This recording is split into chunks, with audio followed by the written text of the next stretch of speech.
for everybody listening. Yeah, and and then we need to do a audio test. All right, let me get recordings going first, so that if Jan comes in, she knows that I'm getting the recordings going. Jan, so we are still in pre-show. Well, it says 3 watching, so I don't know. Is that between you, me, and And somebody. All right, that's going. Let's get this going, and that going. All right, all the recordings are going.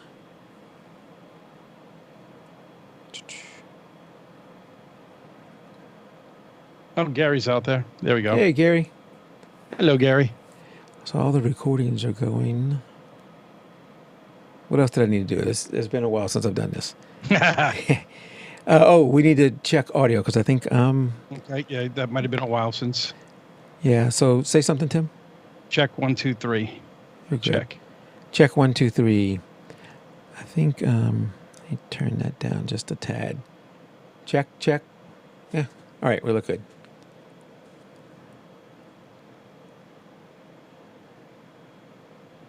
And make sure that's off. Yep, that's off. Gary said sounds good here.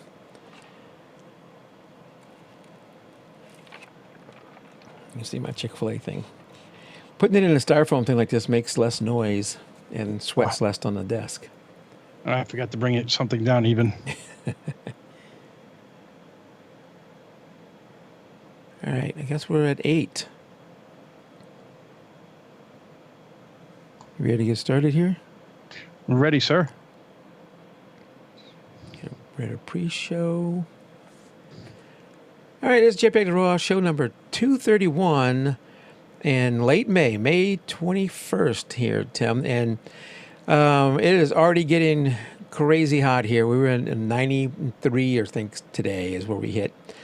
The summer is here. The spring did not last long, and going to be probably a hot summer.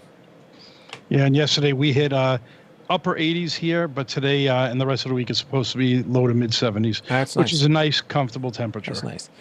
Well, I know some people are wondering, hey, Mike, and hey, Tim, where have you guys been? What's going on? Why, hadn't seen you in a while. Let's go ahead and get that out of the way. So Tim's been traveling. I've been traveling. Work's getting in the way. I don't know how much more traveling I have to do. I think you probably have some more to do. I have vacation coming up somewhere later this summer, I think in June. But, look, the reality is at least for me, Tim, I'm only going to speak for me. Reality is work and other things, I still have a good bit of weight to lose, but I've made some good progress. And that plus home things that are going on, plus work as I try and build an analytics team from zero. And we try and do more with analytics. There's just a lot going on. And unfortunately, I don't see our inconsistency, at least in the short term, I don't see our inconsistency getting back to whatever consistent levels we were before. We're still going to be a little bit spotty going forward for a little bit. Hopefully you'll bear with us and stay subscribed or watch through YouTube whenever we go live. That has made it a little difficult in scheduling guests because I want to get back to doing guests, but being inconsistent doesn't work well with guests. Yes. But something that we're going to show later and talk about later in the show, I do want to get AD on. AD is, I think he can be a little more flexible with us. He definitely knows a lot more about things like Luminar and some of those products, and I think it's time for him to demo some of that because there's been some big changes there. I've played with enough, but not enough really to demo that for anybody. So I think getting him on whenever he has time to give us an update on that would be a good idea. So we'll have that coming up before too long. So going right into it, and speaking of other products, Tim, I don't know if you saw some of the news lately. Let's go over this one first. And we're going to have 2 stories here about Adobe. And then we'll go into something else. But this one here about Adobe where they're basically have told people that, hey, if you're using an old version of Creative Cloud software, because it used to be where if you were installing Photoshop or Lightroom, whatever, you could choose from many versions back. I don't remember how many Correct. it was, but it was more than two. I think you're limited now to two versions. It used to be where you can go further back, and now they're saying, hey, if you're using a older version, you need to get rid of it, or you may get sued. Which I think is absolutely ludicrous. Yeah. And I don't think Adobe itself is saying we're going to sue you. Maybe they are. But I think what they're saying is, and they haven't come out and just told us. I wish they would just tell us. But the theory is that somewhere in some of their older software, they have something that they no longer have the rights to use. Their rights to use. Yeah. Right. So it's not Adobe. Right. That's how I kind of it was something with it might have been Dolby, and they may not be the ones suing you. Somebody else may sue you for using software that you're not allowed to use that's built into the old versions of Adobe. Yes. And that's how I read it. And I think that people are speculating it's Dolby because Dolby is actually suing them right now. We don't know for sure if that's who it is, but Dolby is suing them over some kind of copyright infringement. I think Dolby wanted to audit. They claim that they have the authority to audit the sales and the user base of Adobe and make sure that they're getting the royalties they should from their stuff. And Adobe basically said, no, we're not going to let you audit us. And that's where the suit has come in. So, I think that's part of people's problem with this whole subscription thing is, hey, if I bought, Photoshop or Lightroom when it was a standalone product, hopefully it's not dialing home all the time and saying, hey, Adobe, look what I got, where the current versions are dialing home, and Adobe knows, hey, you're using Lightroom 3 versions ago, you need to delete it, because they're sending out messages to those people, right? Yes. Where, in the old version where you buy it a standalone, they may not know that. I switched over relatively quickly to the standalone product when they came out with it. Because I didn't mind. I think I calculated out how much Lightroom was costing me every, I think it was every 2 years, or was it every Something 3 like years? that, They were yeah. up somewhere. Two And and a half. it was very close to the amount. I said, you know what, I'm upgrading anyway. It didn't bother me. And I know I was getting perpetual license. No doubt, I say this to everybody, I really dislike the fact that I have a monthly bill on something else. My parents, when they grew up, had gas, electric, and the phone.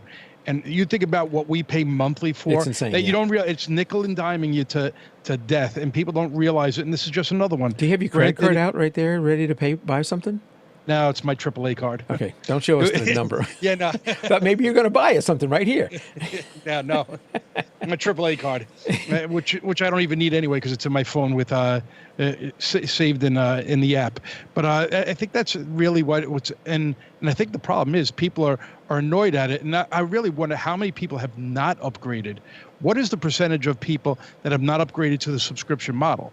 Because you can't buy a standalone product from Adobe anymore, correct? Right, you can't, no. And that's for a couple of years already. I don't like the monthly fee either. But, I have got it. I've got the whole thing. So there's things I'm getting that I wouldn't have bought. I wouldn't have probably have bought Adobe Audition, which is the audio editing one. I'm getting that, and I use it a lot for this show. I bought, I get Adobe Photoshop, which I would have bought that one, but I probably would have skipped multiple generations because it was so expensive, if you remember. Absolutely. I mean, to buy it brand 500. Yeah. I think it was 500. It was probably maybe more. And I think the upgrade was like 250 to 300. So I know I was not getting it every because I didn't use it nearly as much. Yeah. And Lightroom does 90% of what I need anyway.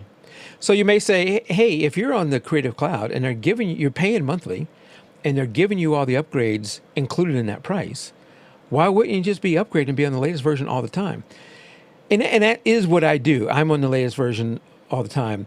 Same as me. But some people, they may be on a machine where maybe the new features in this one don't like them, or they don't work, or they don't perform as well. There are some people who don't necessarily want to be on the latest version, and maybe they've got a version that works for them, and even though it's coming through Creative Cloud and they can upgrade, they're not wanting to break something that already works. So there may be reasons for doing that. And, it just shows you the trap we're all in now with Adobe, that, they can come up and say, hey, I know that the 3 versions ago one is working better for you, but I don't care. You need to upgrade to the current one. Mm-hmm. And it's really just forced upgrade through this, and the fact that they have whatever problem they have with whatever vendor, maybe it's Adobe, maybe it's somebody else, whatever problem they have with this other vendor, they've now involved us in it. Well, now as you see, Gary is saying he did not upgrade it, and he's using CS6 still, which is the last version. So that 33% of the people talking right now are not upgrading. So that's a lot. So the thing with Small Gary, sample. the thing with Gary, since he's using CS6, which is before Creative Cloud, right? Yes. It's the last one for Creative Cloud. Adobe's not going to come to him and say, "Hey, you know what? We snuck into your computer. We snuck into your computer, and you have to upgrade." Yeah. That the old way of doing it, Gary doesn't have to upgrade. He can use that for as long as he wants. Right, and that's why people kept it. And I don't think there's been that many upgrades to Photoshop to force it. Well, it depends on what you're using. You know, there have been quite a few upgrades in CS6. Yeah, but you know what? I don't use Photoshop that much. Lightroom, yeah, I'm in that all the time. Yeah, but for Gary, if CS6 is working for him, then why spend the money to upgrade? Right. Yeah, just keep using it. But if he was on Creative Cloud and maybe he just installed the first one and it worked, and he said, "Look, that's good. I'm working.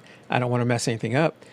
Adobe would now, force him to. And you wonder if where this goes from here.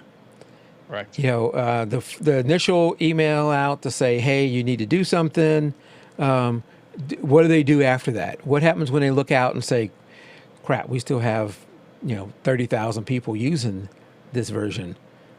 I'm very interested to see where this goes.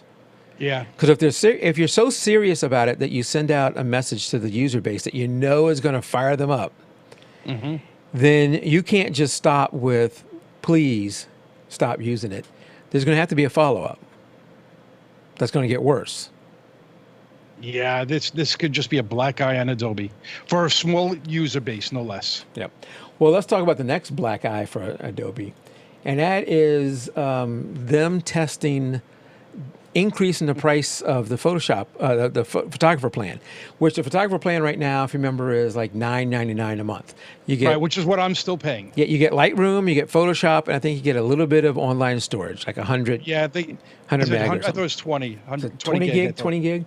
Yeah, it's not a lot, and I don't even think I use it. And now it would be 1 terabyte, and they raise it to $20 a month. Right. So I don't use the online stuff either. I could care less about their online storage. But that's the same way I am. They are testing. I'm doing air quotes. They're testing increasing the price, doubling it basically to $19.99, and giving you, like you said, giving you 1 terabyte of storage, and saying, "Hey, how would people react to the fact that we're going to increase the price, but we're going to double the storage?" So you're getting something for it. Now I got two sides to this, Tim. In this day and age, and at least in America, where there's a large push for $15 minimum wage and living wages, and I know you, Tim, me, and probably everybody listening wants to make more money next year than we made last year, right? And they're a publicly traded company, so they need to make more money. They have employees writing the software, supporting the software, doing everything with this. So at some point, and somewhere in the future, they have to raise the price. Correct. Or they lose money, or they stop paying their people as much, or something. If you want to give the people, increases in salary, and your vendors are probably doing the same thing, at some point you got to raise your own prices. Well, I was surprised that they kept it at $9.99 for the longest time. I was always afraid they were going to raise it, and you know what? If you'd raised it. It came out 2013, I think was when this came out, $9.99. If you went up at 2015 to $12.99 and maybe now $15.99, I don't think people would be complaining as much, because you need to make a profit on this, no doubt. And things don't get cheaper as the years go along. But going from $10 to $20 is just hard for people. Now, they haven't mentioned anything in this. And if I remember reading this when it initially came out, because this came out a couple of weeks ago, I think. Yeah. You could still get the $9.99. It was like hidden, so you could get it, but it wasn't publicized. So it was just testing to see what people were willing to pay. And nowhere in this does it mention either that they're going to take you and I, well, me, because I paid the $9.99 for the photographer plan, that they were going to raise me to $20. It doesn't say that anywhere. Yeah. And based on the other article we reviewed, I wouldn't be surprised that they just say, well, no, here's your terabyte of storage, and which I don't need. And I mean, give me the option. And I would think, see, I know the problem is most people probably wouldn't take that 1 terabyte. Right. And they'd rather pay the $9.99 because I have other ways that I'm backing up anyway. Sure, absolutely. And if you go on there, like now, if you go on the Adobe's website, at least here in the United States, I believe, if not all of us, most of us, will still see $9.99. I went on earlier today, and it was still $9.99. So I don't know what market they were testing this in and giving it a try, but somebody's got a screenshot here of it, so obviously they were trying it somewhere. And that is in U.S. dollars, I believe, that they're showing there. So I don't know where they were trying this, but the question comes, all right, so if we can all agree, maybe we can't, but if we all agree at some point in time, they have to raise the price. Mm-hmm. The question then becomes, should they hold off as long as they can and have a larger increase? So let's say they are now. Let's just make the argument they're there now. They need to increase the price, and since they've never done it, it's going to be a larger increase, and they're going to go from $9.99 to $19.99. Or should they have some type of roadmap and say, hey, look, instead of doing one big increase 5 years from now, we're going to do multiple increases. I think either way, people are mad, but there's got to be some way for them to do it. I agree. See, now when I go look at the Adobe plan, and it came up when I went into it, it came up different. It's got the photography plan for 20 gig for $9.99. Yeah. It's got the photography plan 1 terabyte for $19.99, and then it has a Lightroom plan 1 terabyte for $9.99. Let me pull it up myself. And I didn't see that one before, but now that is only the web-based version, not the Lightroom Classic. So it's the what I don't even know what they call the new Lightroom. I don't know. They've been playing around with the naming of the photography Lightroom also. So I thought that was interesting. So now they're testing that out there. So it's under the compare plans. Yep, I'm getting there. So that's interesting. That's a new version that I didn't see previously. Yeah, when I see it, I see the 3. The photography plan 20 gig, the photography plan 1 terabyte, and then the Lightroom plan 1 terabyte. So they still have that. I don't remember the one on the right. 1999 one being there. Do you remember that? That's a new one that's been added in. Yeah. No doubt. But do you remember the other one, the Lightroom only for $9.99? I don't. No. So those two are new, I guess. And if I could see them eliminating that first column, the 20 gig plan. I can really see that, and it's going to force me into that second column, and I really don't want it. Now, I'd hope they grandfather people in and give you the option. I don't know if they will. Yeah. So I'd be interested. Email me your thoughts, or send them to whatever, Facebook or whatever you want to. There on. What do you think they should do? Maybe you say no, they should never raise the prices. Which I don't think is that's unrealistic. That's unrealistic. Yeah. But if that's what you think, then let me know. But also, if you were the CEO of Adobe, and let's assume even if he doesn't ever get a raise, or he or she, I don't know, ever get a raise, they're still going to have to raise the prices because of most of the costs are still the people. Right, because they're giving raises to people. Yeah, So they're going to have to raise the price. What would you do? More frequent, smaller increases, or infrequent, larger increases with that? I'm not sure which way I would go, because I would hate every year to know, all right, now it's $10.99, now it's $11.99. That would kind of tick me off too. I don't know where, I definitely don't want to go from $9.99 to $19.99 either. No, that's, if you raised it now to 13, I probably would be like, all right, that, you know what, you have, your costs are going up, you need to be compensated, because obviously everything's getting more expensive for them too.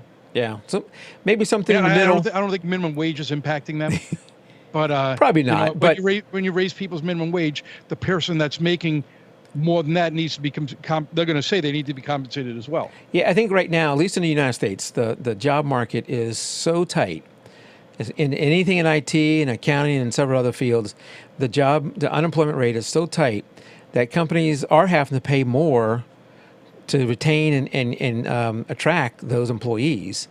So, while the minimum wage may not be affecting the men and women who are writing this software and supporting the software, it is what the market itself is affecting them and what they have to pay to keep and attract those people. I live in that world too, not on a scale of Adobe, but I live in that world and know that firsthand. So, that also brings up, Tim, all right, let's say with those two articles, you're disgusted with Adobe and say, what are my options? And there are a number of options.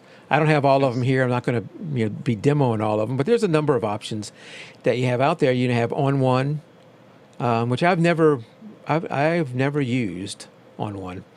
You have from Skylum, you have Luminar 3 now, which does have some digital asset managements in it. And then Gary out in chat says, we're thinking only Photoshop, Lightroom. What's happening with their other products?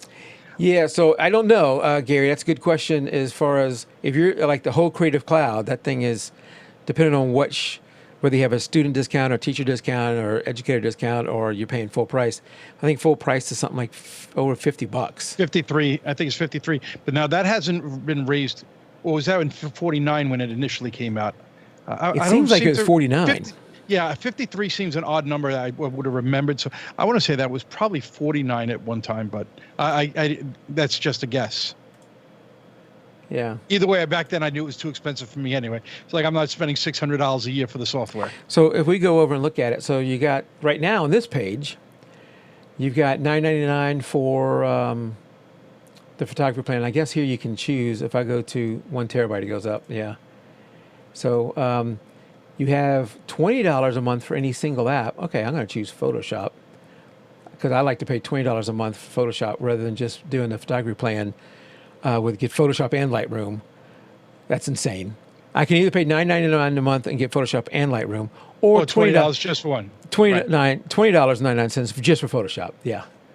Yeah, photography, when they came out with that, and I don't think they initially came out with that. I think it was $9.99 just for Lightroom, and then later on, I think they added Photoshop to it. Yeah, that wasn't initially in there, and that's why I say it made it sound like such a wonderful deal. Yeah, and then the All Apps is now $52.99. I believe you're right. That is more than it used to be. If you have, if you're a student or that doesn't seem right. I don't know. Oh, here it is. If you're annual paid monthly, $19.99 a month. If you're a student or teacher or in the education realm, you can get it for a little bit cheaper, for quite a bit cheaper actually. If you're there, business, they probably charge you even more. Mm-hmm. But anyway, so yeah, I think that price has already increased there. But Luminar, I mentioned Luminar is another choice that you can do, and Luminar has added the digital asset management to it. I haven't done enough with it to really demo it, and I do have it installed on my machine.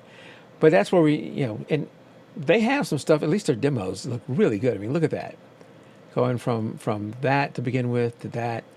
I mean, that looks just fantastic. And now I wonder if you wonder in real life, why can't I change that? Mm-hmm. I guess I can't change that. That's not something you can change. Whether it's all that easy to use. We recently, they've reached out to us, Tim, and recently wanted to partner with us through a what do you call it, affiliate link. So if you're interested in buying this and buying Luminar, hold off for just a little bit because I'm going to have a link that's going to save you 10% on that going in the future. I do want to use it more, and it is an option. AD has shown us a previous version. I'd like to get him on and do a demo of Luminar 3 because it's quite a bit different. Last time I talked to him, he said the Windows version, which is what I would use, the Windows version was still having trouble. But that was a few weeks or maybe a month ago. So hopefully they've addressed whatever issues that have happened with that. Right. If you are a previous Luminar owner, Or is it, are you, Tim? Yes. I think this is a free upgrade. Yeah, I know the last time I went in there, I got an upgrade on my software. I don't know if I had Luminar 3, but definitely, yeah. It's once I bought it, and I seem to remember when we were talking about it initially that they said it was upgrades for life, which I thought was, and that's part of the reason I didn't mind paying the money up front, because I was like, all right, that's a good deal. Yeah. No, whether you like them or not, I think having competition to Adobe is a great thing. I think having, these guys who are continuing to innovate, having on one, at least living in the Windows world, there's also GIMP in the Linux world, and I'm sure there's stuff for Mac that I don't know. But a lot of these work for both Mac and Windows. That competition is good, and some of these have a free trial. Do these guys have a free trial? But 60-day money back guarantee. I don't think that's. I think you got to buy it and then you can get your money back, which is a little different. But give them a try. If you're struggling with the Adobe products, keep your Adobe products. Give these guys a try, and then if you can make the switch, make the switch if it works for you. I'm really so embedded in using the Adobe products that it's going to be hard for me, but what I really need to do is take a photo shoot, because a lot of my stuff that I do is sports. Take a shoot and just try and edit all of it in like Luminar and see what I think of the process. Mm-hmm. For me, there's so many shortcuts in Lightroom where I can, maybe I look at all my high ISO ones or certain ISO ones, make an adjustment to one for noise, and then apply that to all the rest of them. Or then maybe you banged out, because often, I will shoot a series of the action.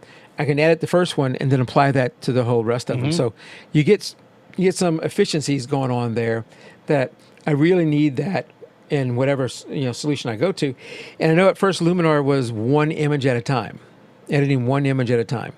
And that's just never going to work for me. I guess if you're doing landscapes like they have here, where you're going to spend a good bit of time trying to make this a better image, that makes sense. But for a sports shooter like me, where I may come home and I'm going to cull through the images and try to get down to a manageable level, but that still may be 200 plus shots, in that I need something that's going to help me make that a more efficient edit. Yes. And anything that doesn't, it's not going to work. And I think that's been my problem. That's why I know it too well to switch. That is true. But I will tell you, Tim, the first time I used Lightroom, it was hell. Was it like a 30-day trial?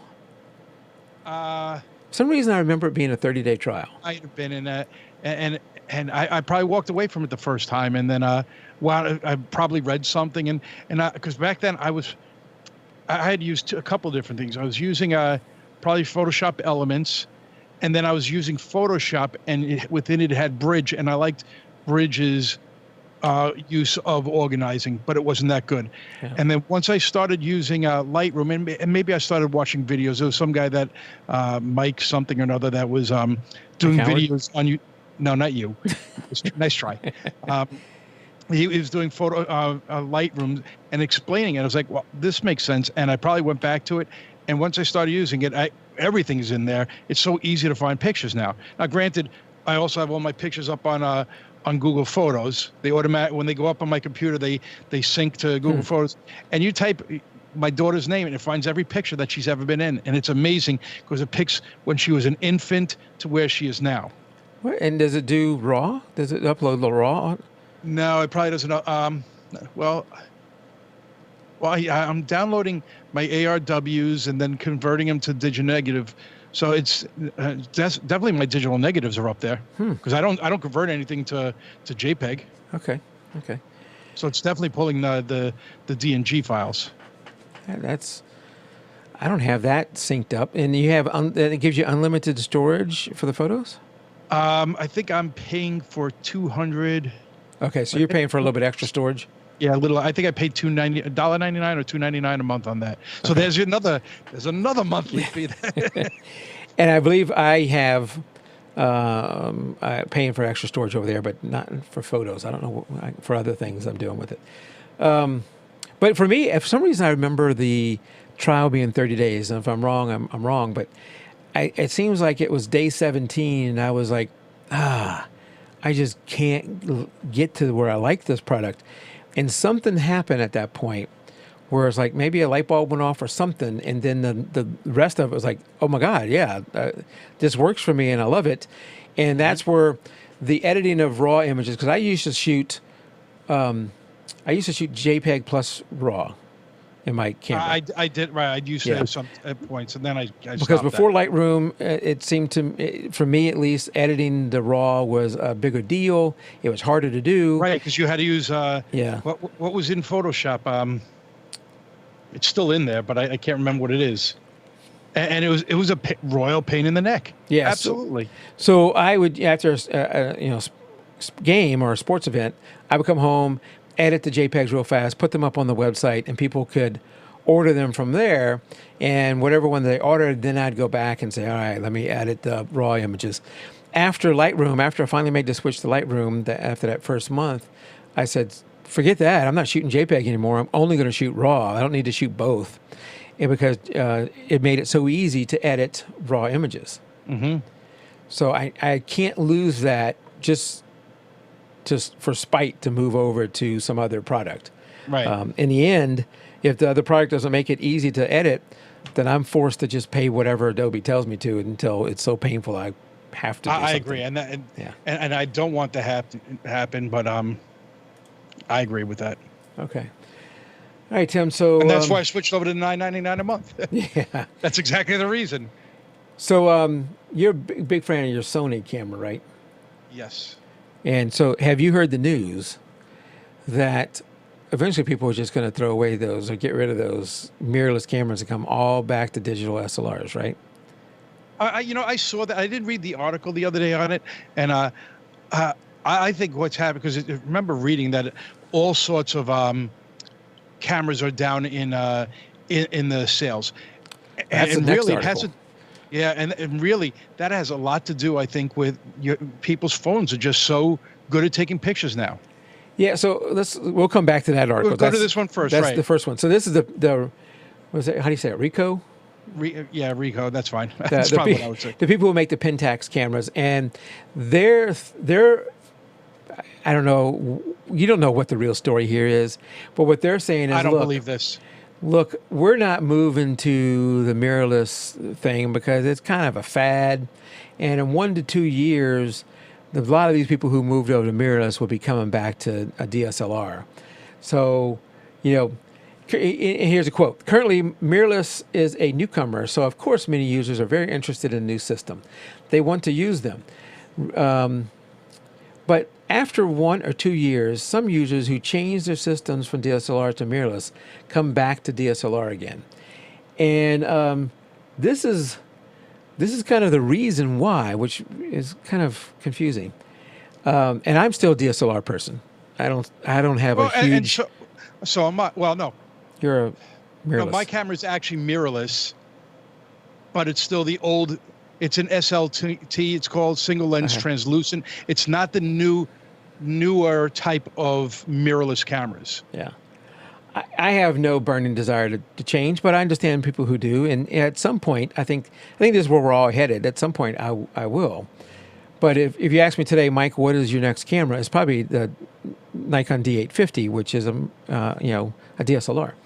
Anyway, what he says here is, as the reason people are going to come back. Let's see, where is it? Where's that at? Okay. People can see the beautiful image through the optical viewfinder and then think, how can they create their pictures? For example, exposure level setting or white balance or ISO sensitivity, and then imagine how they can get that result, the result they're seeking. And I'm confused because I thought that you can do all that through your mirrorless camera, right? Mm-hmm. Yeah, so I hey, think Jan's in the house. Hello, Jan. I think this could be something that could really hurt them if they think this is what's going to happen in the future. I think these new mirrorless cameras are the wave of the future. I don't think you're going to be able to stop this. I think more and more cameras are going to go this way because you're not losing anything in the final picture between the two. Just the camera body's getting smaller. Yeah, I mean, and do you I do you think think that, you're losing anything between the two? well, let's be honest. I haven't shot a whole lot with mirrorless, so I don't have a great, you know, Right, right. difference there. But for me, I don't feel that the mirrorless is attractive enough to take me away from my current camera.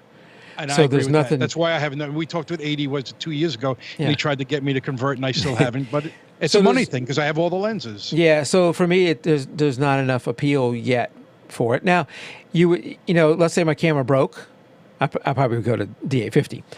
After the D850, Right. You know, 'Cause you have I the don't know. I lenses. mean, that's a ways to go. Well, I guess here's the question. So I'm not Let's making say, a comment. I'll never go there.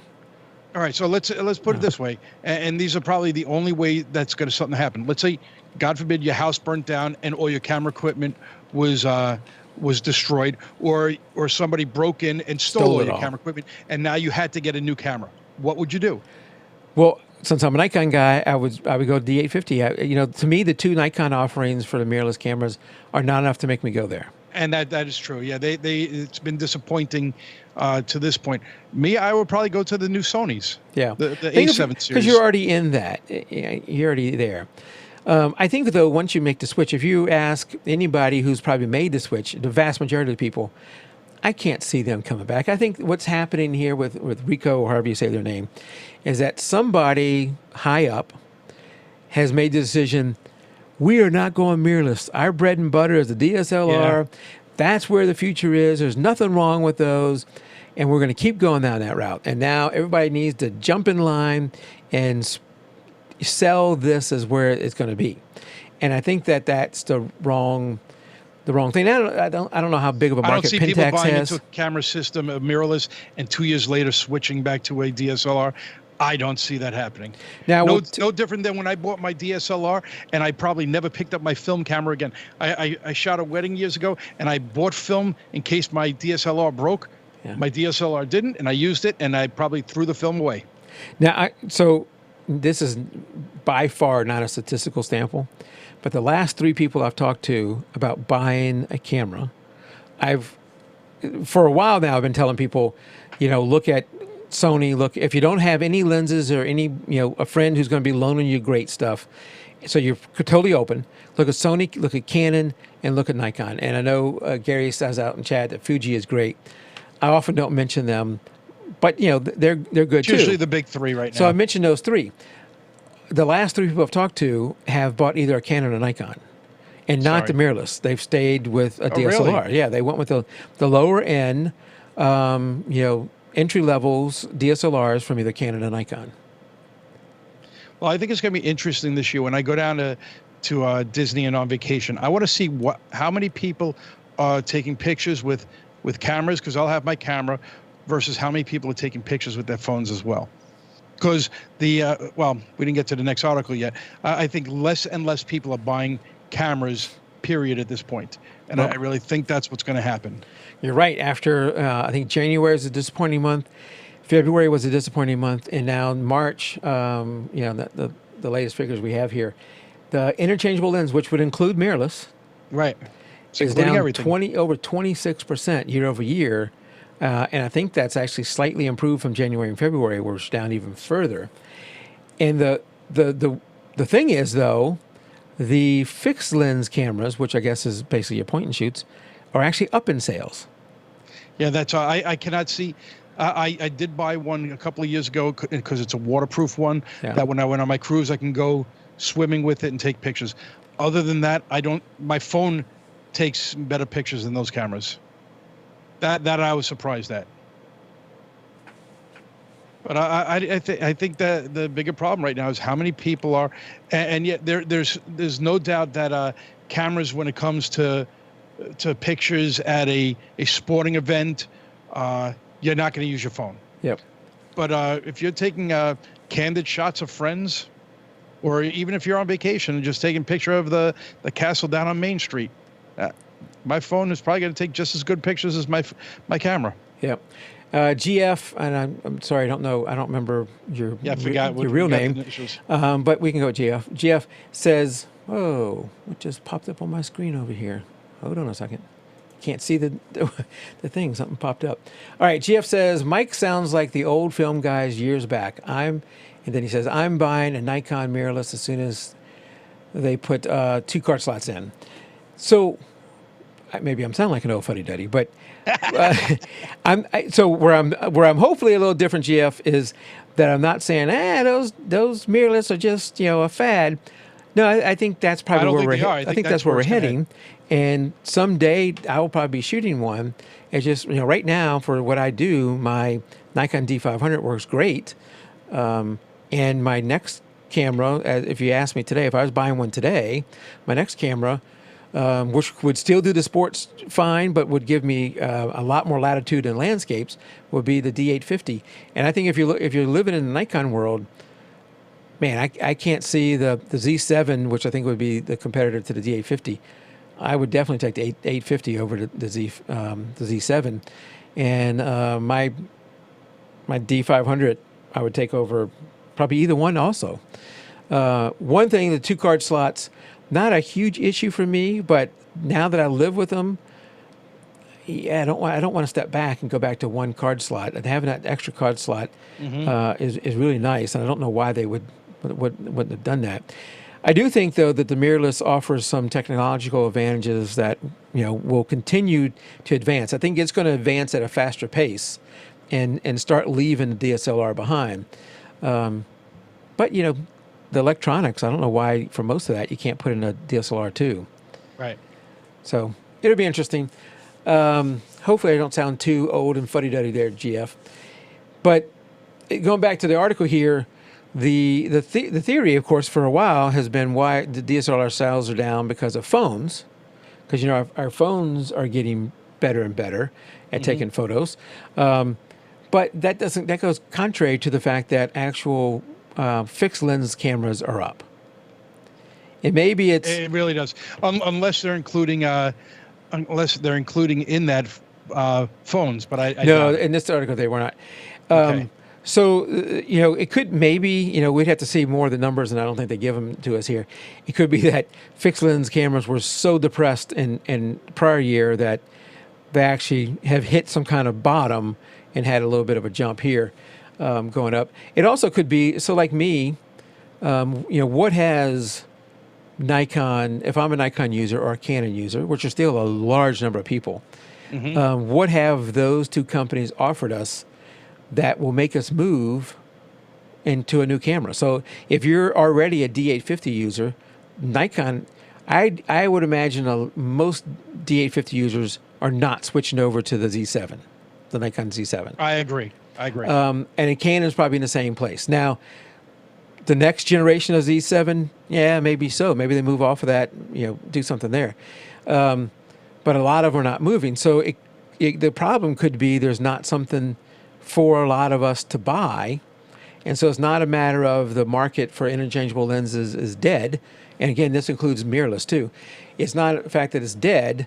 It's just a matter of there hasn't been an offering that's getting us to buy that to replace our current gear.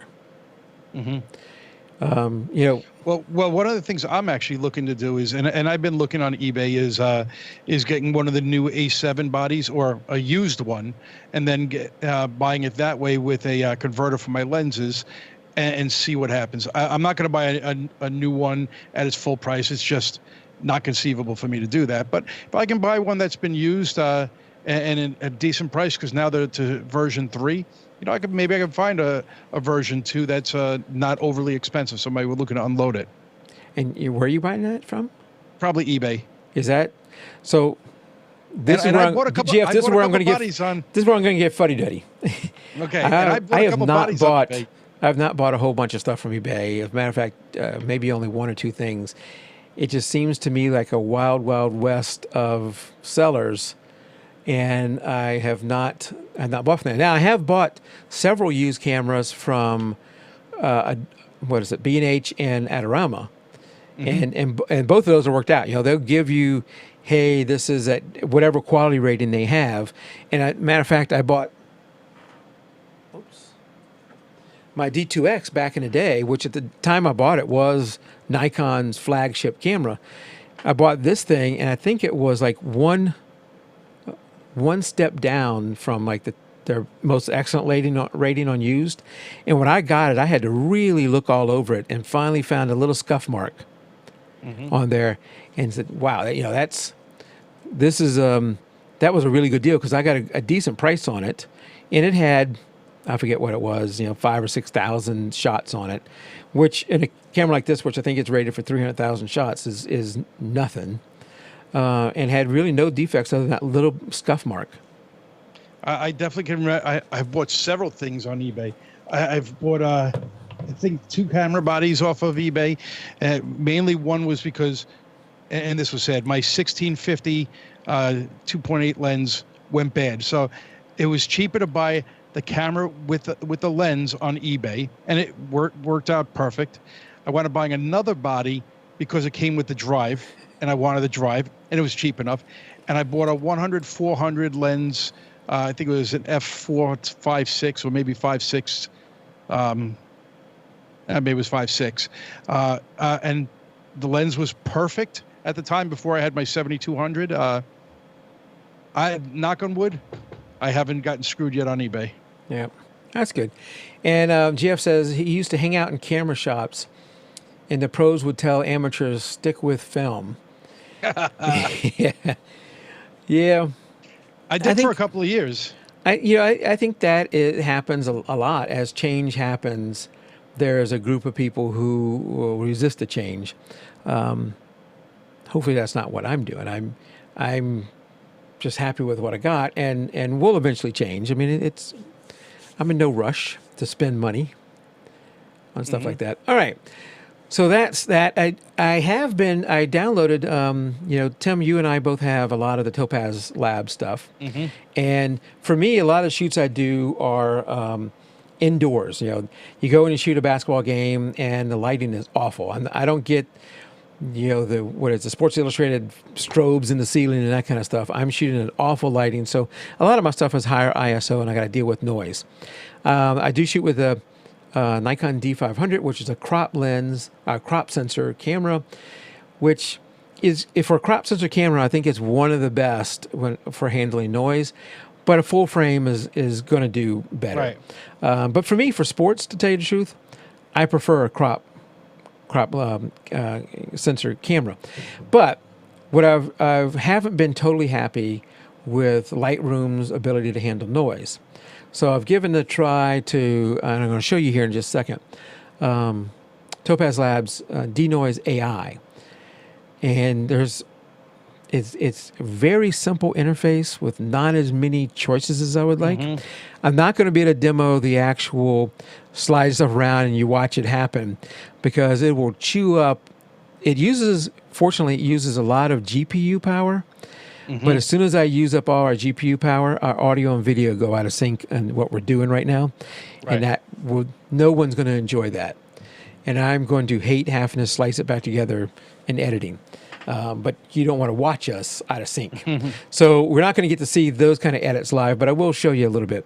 So let me get that lined up here so we can show you.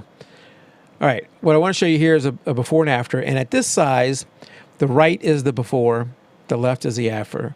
Let's pay no attention to whether this is a good shot. Pay no attention to whether it's exposed right or anything. I think at this point I've not done any editing to it other than the noise stuff I'm going to show you in just a second. So again, the one on the right is the unedited. The one on the left is the edited, I believe. Why does it say edit? All right, the one on the right is before the noise adjustments. The one on the left is not, but I don't know why that says edit. Yeah. At this size, you can't tell any difference. If we go 1:1, hopefully, as you guys are watching out there and the streaming can see a difference. But at 1:1, can you see a difference, Tim? No, you can't see a difference. So especially in the blue. Lots of noise. Let me go even to 2:1. Well, for Mike, in all honesty, the picture didn't change. What? The picture looks exactly the same right now to me. Why is it not changing? I still see. You were right. You're right. That's It's not changing. So hold on, everybody. Let's go back to that. Why is that not changing? Display 2. All right. Let's try that again. Now let's go 1 to 1. Did it change there? Yes. Now I can see. I'm like, boy, no, it don't look any different. So in these, so you know, looking at the boy, he was the focus of the shot. The one on the right again is without the noise treatment. The one on the left is with the noise treatment. Especially here in the blue, you can see lots of noise. Huge difference. Yes. This one, if I remember right, is ISO 9000. So it's, you know, we're pushing it a little bit. The one on the left is the treated one. And if we go in even further, 2 to 1, it is going to get soft here because we're 2 to 1. Even you can see the difference in his eyes and his hair. Yes. We are going to lose some detail, of course, when you got that much noise and you're trying to get rid of it. Yeah, the detail I see is in the umpire's or the referee's sleeve. He's got a check missing out of his sleeve, if you notice. That third stripe right there. Yeah, so... it turned blue. But I don't know if it was there in this one, though. It wasn't... Well, it's barely there, but it corrected it by putting blue into his arm. Now, if we go back and look at the total shot... So I'm shooting at probably f2.8, and when we go and zoom in, when we go 1 to 1, even in the unedited one, I mean, he's going to be blurred out. I mean, he's far enough back that he's going to be blurred and not a primary focus. So if I lose detail in him when I go to edit it, I'm not... What is happening there? Oh, I'm not totally, opposed to losing detail in him with that. Some strange things happen though. When I show you the interface, you'll see that there's not a lot of choice in the Adobe denoise. Let's go to 2 to 1 so we can really see it. So, I mean, you can really see the noise I got rid of here. I haven't played with it a whole lot. I kind of let it kind of do its AI thing and then made a minor adjustment to it. I think to really do this, you really need to play with it a little more. I'll show you the sliders you have. There's not a lot, but the sliders you have where you can make some fine-tune adjustments to maybe make it a little better. But as you look here, I don't know if you can see this right here under his arm. It didn't get that noise. So yeah, it did okay with the face. It got rid of a ton of noise in the face, a ton of noise in the hair, a ton of noise in the other part of the arm. But right there in that part of the arm, it left. It left a lot of noise. It looks like it reduced it a little bit, but it's definitely there. It's definitely there. To me, it sticks out. It really sticks out there. As we go around, and we are 2 to 1, so we're pretty zoomed in. It did pretty good on the shirt. The logo's good. Yeah, the pants. The bottom of the shirt, though, you could see it. The bottom of the shirt used to have some there. In that, you're going to be mainly focused, I think, on the face, where it did a pretty decent job.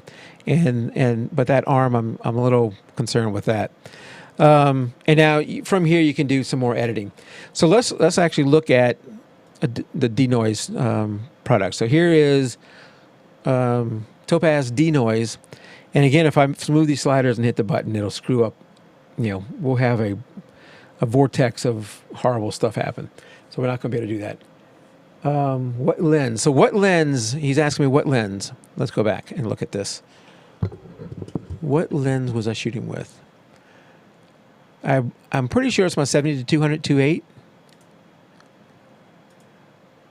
Where's the metadata? Yep, my Nikon 70-200 2.8 is what I shot that with.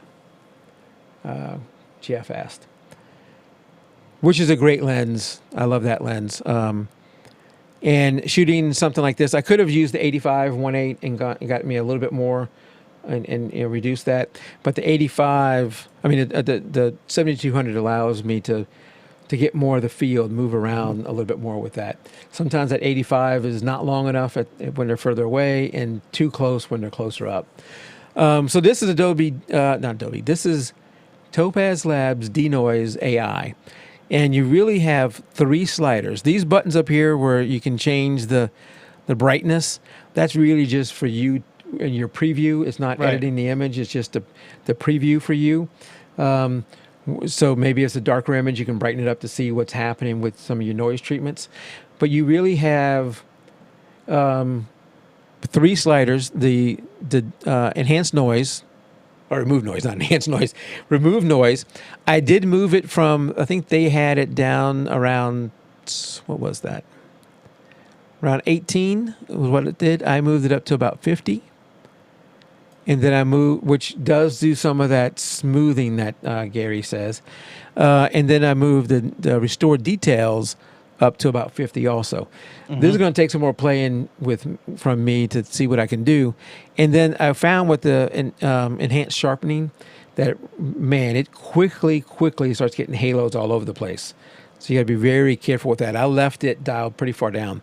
What I wish they had is some kind of brush that, hey, I want to do certain sections. Right. For certain parts. Yeah, certain parts. That whole brush you have. What is that one where you can, from Topaz, where you can crop out something? The remask. Remask. Yeah, I wish they had that feature here where I could, mask certain areas and say pair what you want. Right. Yeah, but here you don't. You do have a button to show before and after, so I can show you before and after, and let's zoom in a little bit, 200%. So, okay, now before and after doesn't work when you zoom in. Apparently before and after only works at 100%. Yeah, no, it's identical, unless it needs a horsepower. Maybe it needs the horsepower because now it doesn't work here. Yeah, and I can't turn it on, but I think it needs the horsepower. It needs that update preview turned on, which I can't do. But you can see the before and after there, when you're normally doing it. But that's really it. There's nothing else. If you go here to denoise, there's undo. There's where you can see the original, where you can see the after, and then save it. That's it. So I bought it. That seems. I need to see if I can batch process through this. I don't see any way to batch process. Even here with this file preferences. Oh, what does preferences do? Nothing really. Wait. Preferences processing mode. GPU. So I mentioned before, it uses the GPU, which does make it go faster. If you have a decent GPU in your system, and I don't have one in my system, so you want to do that. You can go to CPU, and then you can tell it how much memory of your GPU you want to use. The more GPU memory, the faster it's gonna go. But I use GPU for the show that we're doing, so I can't do it right there. But I don't remember if they had a trial or not. For me, the verdict is still out on this, on whether it's something that I would use.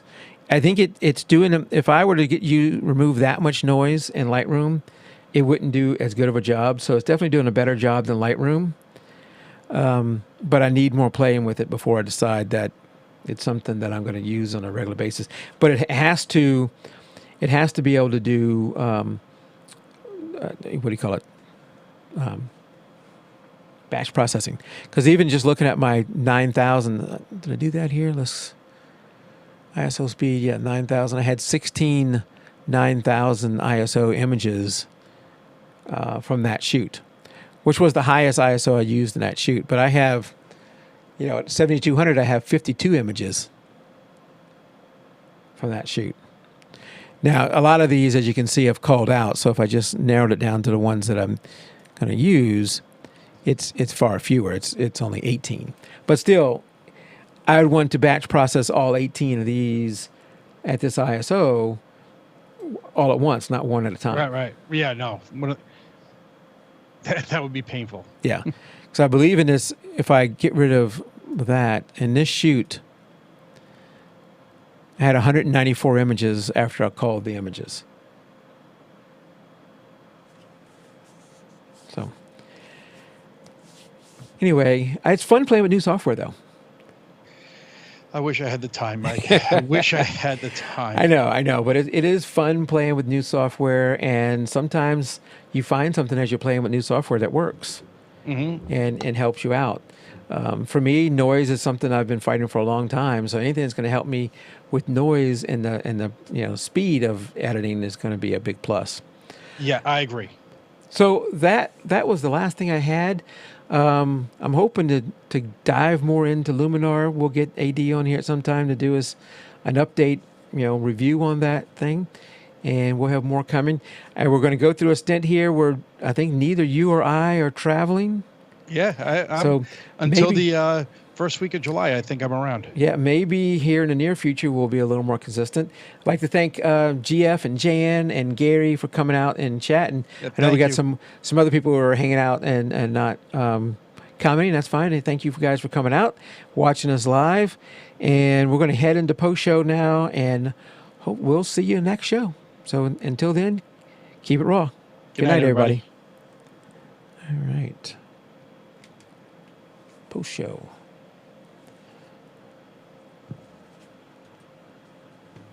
So Tim, As if we never stopped podcasting. We were perfect. yeah, pretty good. I'm going to see if I can show you something here. That's funny. Can you see the difference? No, they look exactly the same. Yeah, so I don't know what was happening in that setting. I'm glad you said that.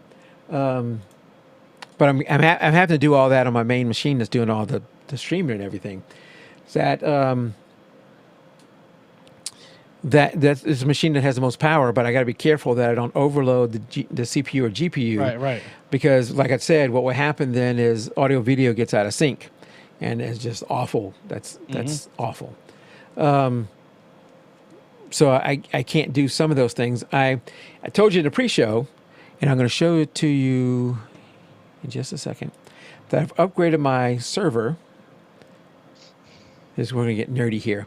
Upgraded my server, and I have a Windows 10 virtual machine on there that maybe we can do some demos off of that thing.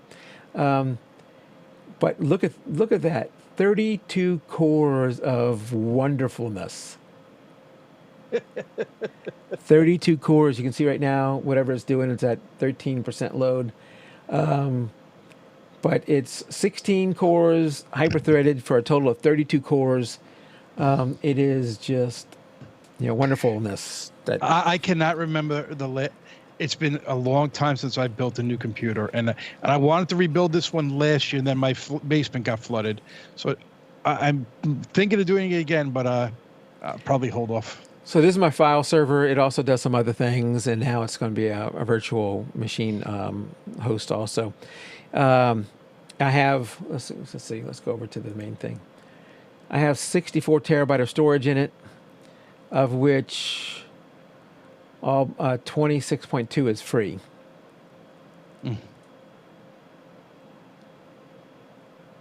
Jan says, I just got home from a talk on Lightroom. That sounds fun. Tell us about that, Jan. Yeah, tell us about that. But prior to this, my CPU was an old AMD quad-core CPU running this thing that has been running it for the last 8 years, I believe. And the average idle CPU usage for the last 8 years, 24/7, for this machine was somewhere around 70%. That's high. That is high. That old AMD chip That's average, was, you're saying? Yeah, that old AMD chip was struggling there. And it's because, I got some things running on, and I have Nextcloud. So, like, we're going to get back to the normal photo contest every month, starting in June. You can get back to the normal photo contest. If you upload it to our website, go into the link there where you can upload it to our website. You're going to you come into this server, and you're uploading through Nextcloud. So, that system, whenever it's running at 70+% idle, whenever things would start to work, it would really struggle. So it's now a much more powerful system. And I do have Plex on it, which I don't use a whole lot. If Plex is like a media server where you can host. I have Plex, and I only use Plex for playing my DVDs are uploaded to my server. Yeah, so if you're into building your own systems, the software here is called Unraid. I've been an Unraid user for 10 years at least. Prior to us even doing this podcast, been an Unraid user. I'm a huge fan of Unraid. And I bought it 10 years ago, and I've never paid another dime to them. And so it's, got all the updates all these Right. years for free. So just to give you an idea, which is how awesome this system is versus like a Windows machine or even a Mac. When I did this upgrade, I took a new motherboard, a new CPU, new RAM, of course. Every single cable, I took out every hard drive cable, every power cable, because it's a new CPU too, new GPUs. The only things that remained, and new hard drive controller cards, the only thing that remained was the hard drives and the physical case. Okay. Everything else was new. Unraid runs off of a USB stick, and it just loads it into memory and then runs. It doesn't write stuff to it all the time. That's why the USB stick can last, until you break it. Turned it on, came up, ran just fine. You tell it, okay, here's the hard drives, because they want them to go into certain spots. Like when I say disk 5, it needs to be that same hard drive, or else everything gets messed up. Came up and had no problems. You boot it right up, went right into the OS, and everything just ran. That is amazing. Yeah, if you do that Windows, forget Windows it. are going to freak out, have all kind of drivers it's got to upload, all kind of craziness is going to happen, and it may not even work. This thing just, I was so worried, and somebody had asked me, because I have all these discs, they're very interested to see how this thing's going to react with all this new stuff, and whether the disc is going to be messed up, and whether how's it going to handle it. It acted like nothing happened. Amazing. Jan says, I just got together on showing people what it's like. Ah, very good, Jan. It's always good to share your wisdom. Yeah.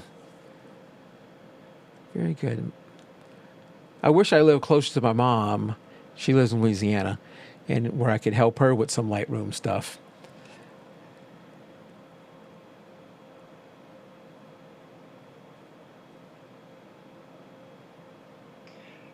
But how much is that 300 millimeter prime to rent? It's probably reasonable to rent that. I don't know. I can't see me buying it, though. It's a nice lens. I've been with people who shoot it. It's a nice lens. The last lens I bought not too long ago was the 200 to 500. I think it's a 200 to 500 Nikon, which is a 5.6. I mean, it's right. That's a big difference. It's pretty slow. You're going to need some decent light. I don't use it for sports. I use it only for wildlife, where I can set the guy on a tripod and, either stuff that's not moving that much, so I can have a little bit longer shutter speed, or, going it where I have decent light. But having that 500 millimeter on a crop body gives you quite a bit of reach. And at 5.6, it's surprisingly sharp at that range. So I did, when I first started shooting, Jeff, I had a Sigma 70-200, which at the time I thought this is a pretty good lens. And then a friend of mine who was switching from Nikon to Canon, he was selling all his gear, and he had a 70-200 and some other stuff, and he was selling it. He kept really good care of his stuff. He was selling it at a pretty good discount. I bought it from the 70-200 Nikon. Holy crap. I never knew how much I was missing. Yes. The contrast was worlds better. It was sharper. It was faster. I mean, everything except for the price was better about that Nikon 70-200 than the Sigma 70-200. This wasn't older. I'm sure they've made some advances since then, but yeah, it was better. And I know the 300-2.8 is an incredible lens. Yeah, I've seen some people shoot with a 200-2.8. I think it's a 200-2.8, which is an incredible lens. That guy who switched to Nikon, switched from Nikon to Canon, he was one of the guys that used to shoot soccer events with me. He then later switched back to Nikon and got the 200-400 Nikon. I think it was a 200-400 f4 Nikon, which was another really good lens. Yeah, that's the thing is with these with these guys, the money it really is in the lenses. Right, absolutely. Yeah. So Jeff, I don't want to rent a 300 millimeter. I may end up wanting to buy it. It's only money. Yeah, it's only money. Yeah, it's only money. But Allen's cameras, shop used. Allen's cameras. Let's look for Sony. What's the chances? Used Canon, used Sony cameras. A7 mirrorless with a lens. No, I don't want the lens. A7 III 1700. I'll take the A7 II. The A7 itself is 629. See, now that I could see myself doing that, and then getting the converter. oh, yeah, GF says it's $5,400. Yeah, so that's not gonna, that's not going to be a problem. No matter how much I like it, I'm not going to buy that $5,400. Oh my gosh, I'd have to be making money to offer my stuff to do that. So my back in the day, I used to shoot soccer tournaments on the weekends, and I was making $20 an hour. I was just a shooter. I'd bring my own gear, and I would. I did it just because I hooked up with a lady who ran a business that did that, and she asked me to come and help her out on the weekends. I thought, what? I get to shoot all day. I get paid to do it. I mean, this sounds like a dream job. I love this. For me, photography is totally just a hobby. I don't ever want to become pro. Right. And the first season, going out on a weekend, I would go do it all day Saturday, do it Sunday, and I would just shoot. And then somebody would run up and give me a new card and take my card, and I didn't have to worry about editing. I would later see people buying my images. It was awesome. I loved it. And I was getting $20 an hour. And that was helping me buy new gear. And I did that for the first season and thought, man, this is the best thing. I love this. And then the next season, I started doing it. And as I got busier at work and the kids got a little bit older, it actually, instead of being like a fun addition to my hobby, became almost like a second job. I'd get up there at like 6 in the morning on Saturday, and you're done at 6 at night or 7 at night because I'm helping them break down and everything. So 12-hour day on Saturday. And I remember one Saturday, it was so hot, I was drinking like crazy. At the end of the day, I realized I didn't have to go to the restroom one time, and I probably drank a couple gallons worth of fluid. Like, because you sweat that much out. I was sweating it all out, yeah. And then you go back Sunday, and Sundays were shorter days, but you were still working probably 6 to 7 hours on a Sunday. It turned into a job, and that's when I said, all right, what was her name? I can't remember her name now. But I said, this is going to be my last season. I don't want to do this anymore because I want photography to be a fun thing for me and something I look forward to.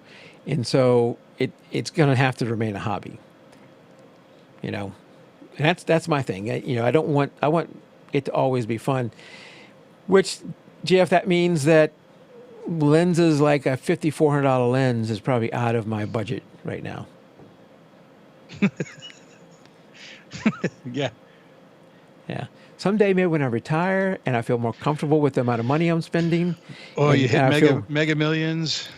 Well, I'd have to play that first, but so that helps. I think I'm still a number of years away from retirement, but when you retire, I would imagine, at least I'm going to be my conservative self. Those first few years, I'm going to be, hey, hon, we got to be careful. I don't want to run out of money when I'm 85 or 80 or whatever time. But I think you'll get into a groove and figure out your expenses and figure out what you're doing, and then you'll figure out whether you have enough money to spend a little bit on some of those things. And what I'm hoping is I have some more money that I can spend on a few things like that every now and then. But otherwise, I have fun with what I have. Yes. I just need to go out there and start taking pictures again. I'm not utilizing it enough now. I agree. So Jeff says it's $235 for a 7-day rental from Lens Rental. Yeah, $235. See, that's not bad. See, I think if you had something you needed to do and you needed a 300 millimeter or just wanted to play with it, $235, in the scheme of having a 300 millimeter for 7 days, that's not bad. Right, but you have to plan around what you're going to use it for. Yeah, or hey, if you just want to have fun with it for 7 days. I mean, it's not like if you're going to do it all the time, that's going to add up to a lot of money. But one-time deal, that's not too bad. Mm-hmm. And I think that's, hey, if you're thinking about putting down $5,400 on a lens, renting one for 7 days for $235, and then deciding whether you really want it is not a bad investment.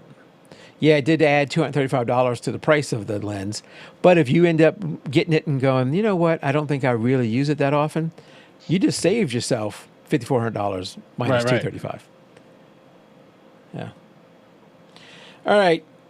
I think that's it for me tonight. I'm going to go watch the last episode of Westworld Season 2 and then come back downstairs and cancel my HBO subscription on Amazon because I watched the last show of Game of Thrones last night. So that's over. Should have canceled it before that. Westworld will be over tonight. And then, hey, if they ever get something I want to watch again, I'll resubscribe. But I think I'm going to be like a lot of people that did it probably today or yesterday and unsubscribed to HBO. Did you watch Big Bang Theory? Yeah. Did you see the finale? Not yet. No, I got it recorded on TiVo, and we still have 4 or 5 left. We watched it last night. Finally, we have 4 or 5 left. We had 4 or 5 left about a week ago. And my wife and I finally got through them, and that was a satisfying end versus Game of Thrones. Okay, I'll leave it at that. Leave it at that. So I will be watching that over. I don't know when, but we'll be watching that.